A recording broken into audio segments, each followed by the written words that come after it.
Hai, perkenalkan nama aku Indira Prameswari.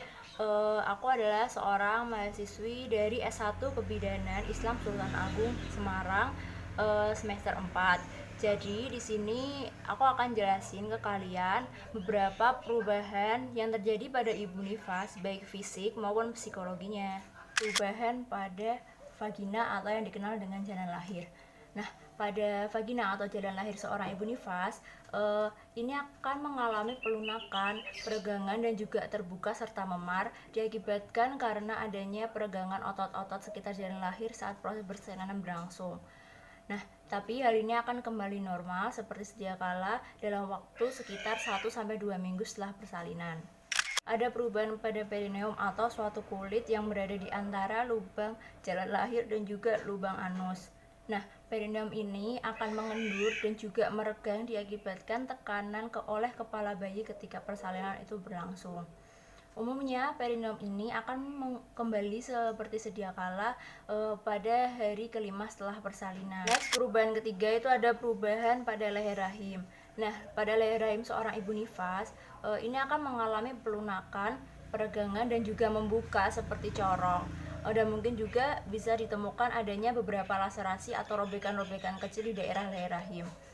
Nah, pada umumnya juga leher rahim ini setelah persalinan akan mengalami kontraksi kecil yang berfungsi untuk mengembalikan keadaan leher rahim seperti sedia kala. Ada perubahan pada uterus atau yang dikenal dengan rahim.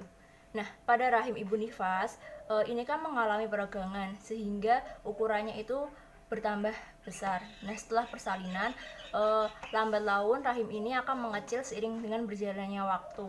Nah, untuk mengetahui seberapa pengecilan itu berlangsung dapat dilakukan dengan pemeriksaan perabaan pada daerah perut atau yang dikenal dengan palpasi TFU atau tinggi fundus uteri. Nah, setelah bayi lahir, tinggi rahim ini sekitar setinggi pusat, yaitu dengan berat sekitar 1000 gram. Lalu setelah plasenta atau ari-ari itu lahir, tingginya turun menjadi 2 jari di bawah pusat dengan berat kira-kira 750 gram. Setelah 1 minggu persalinan, kira-kira tinggi rahim sekitar ada di antara pusat dan juga tulang kemaluan dan dengan berat 500 gram. Lalu pada 2 minggu setelah persalinan, tinggi rahim ini sudah tidak teraba lagi pada pemeriksaan dan beratnya sekitar 350 gram.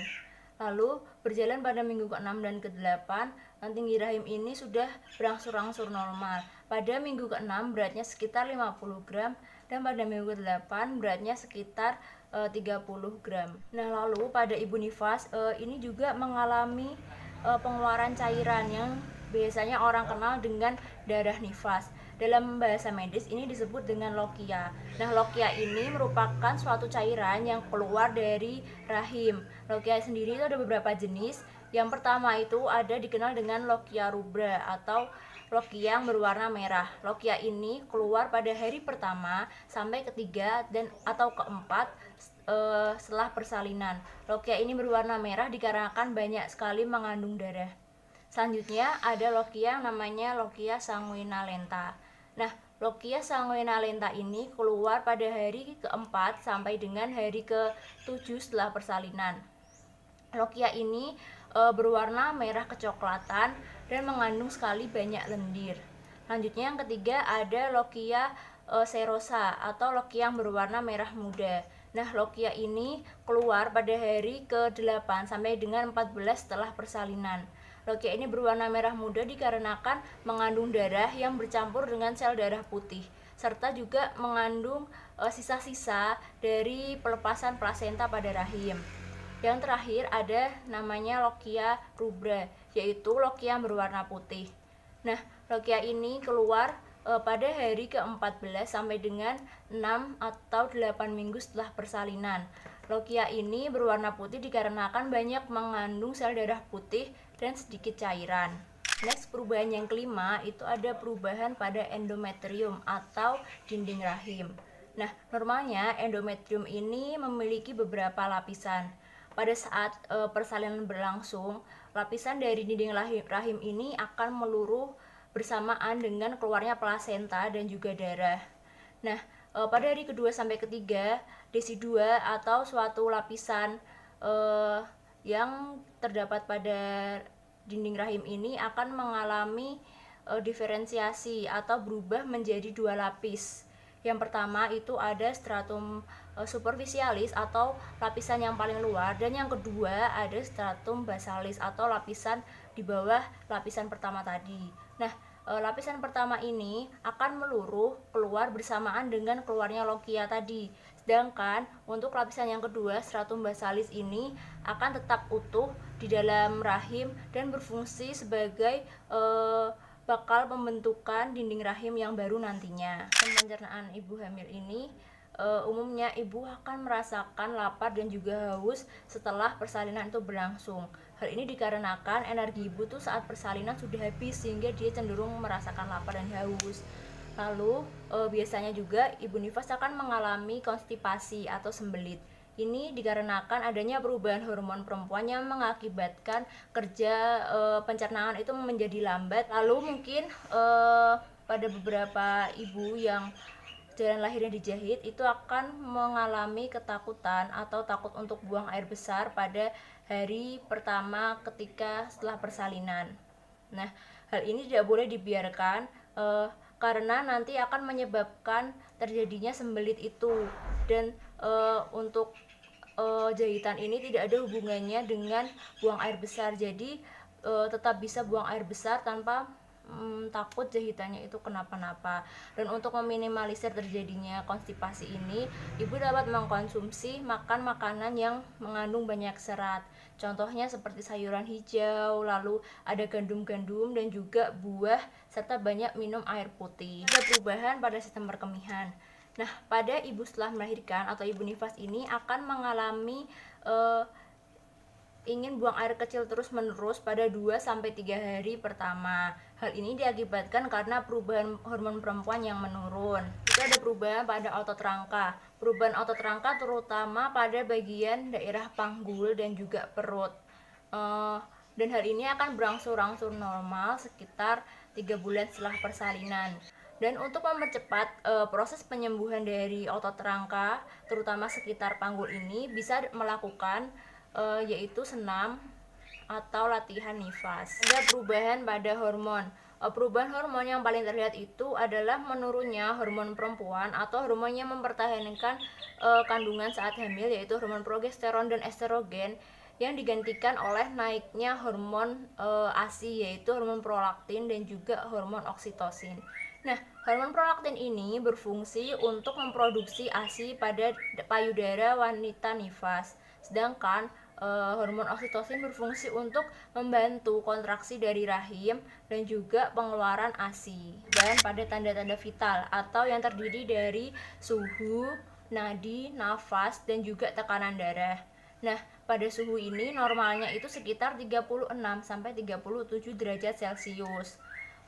Mungkin pada beberapa ibu nifas itu akan terjadi kenaikan suhu beberapa derajat. Hal ini dikarenakan meningkatnya metabolisme setelah persalinan. Kan ibu lelah yang mengakibatkan suhu itu akan naik. Nah, namun bila kenaikan suhu lebih dari 38 derajat Celcius, hal ini merupakan suatu tanda bahaya terjadinya infeksi. Lalu selanjutnya ada nadi. Nadi ini normalnya sekitar 60-80 kali per menit. Bila ada kenaikan mendadak pada frekuensi nadi, ini menandakan adanya suatu infeksi juga. Lalu ada pada perubahan pada frekuensi nafas. Nah, frekuensi nafas ini normalnya 12-16 kali per menit. Bila suhu dan juga nadi ini meningkat, maka frekuensi nafas juga ikut meningkat. Untuk frekuensi nafas lebih dari 30 kali per menit ini merupakan suatu tanda bahaya dari adanya shock pada ibu nifas. Dan yang terakhir, tanda-tanda vital terakhir ini ada perubahan pada tekanan darah. Nah, tekanan darah akan kembali normal dalam waktu 24 jam pertama setelah persalinan, yaitu kurang dari 140/90. Namun bila tekanan darah tetap naik, ini merupakan suatu tanda adanya hipertensi atau darah tinggi yang akan mengakibatkan terjadinya preeklamsi, perubahan pada jantung. Nah, pada jantung ini kerja jantung akan meningkat sebanyak 80% setelah proses persalinan. Hal ini dikarenakan adanya aliran darah balik dari plasenta atau ari-ari yang lepas ke aliran darah ibu nifas. Ada perubahan pada darah. Nah, pada ibu nifas yang melakukan persalinan normal akan kehilangan darah sebanyak 200 sampai dengan 500 mili. Sedangkan pada ibu yang melakukan persalinan sesar akan kehilangan darah sebanyak 700 sampai dengan 1000 mili. Ada psikologi ibu nifas. Nah, pada psikologi ibu nifas ini, ibu akan mengalami beberapa fase, yaitu ada 3. Nah, pada fase checking in ini, ibu cenderung ketergantungan kepada orang-orang di sekitarnya, seperti kepada tenaga kesehatan, suami, maupun keluarganya. Ibu juga masih berfokus pada dirinya sendiri karena ibu ini masih pada proses pemulihan setelah persalinan. Ini terjadi pada hari pertama sampai dengan kedua setelah persalinan. Nah, pada fase taking hold ini, yaitu fase transisi antara ketergantungan dan juga mandiri. Jadi ada beberapa keadaan di mana ibu masih membutuhkan bantuan dari orang-orang sekitar. Ibu juga sudah mulai mau belajar bagaimana caranya bertanggung jawab menjadi ibu. Jadi ibu sudah mulai misalnya kayak belajar cara memandikan bayi, belajar bagaimana cara menyusui yang benar, seperti itu. Dan ini berlangsung pada hari ketiga sampai dengan 10 setelah persalinan. Lalu yang ketiga, ada fase letting go. Nah, pada fase ini ibu sudah seutuhnya mandiri atau ibu sudah melakukan kewajibannya sepenuhnya secara mandiri sebagai seorang ibu. Ini fase berlangsung pada hari ke-10 setelah persalinan.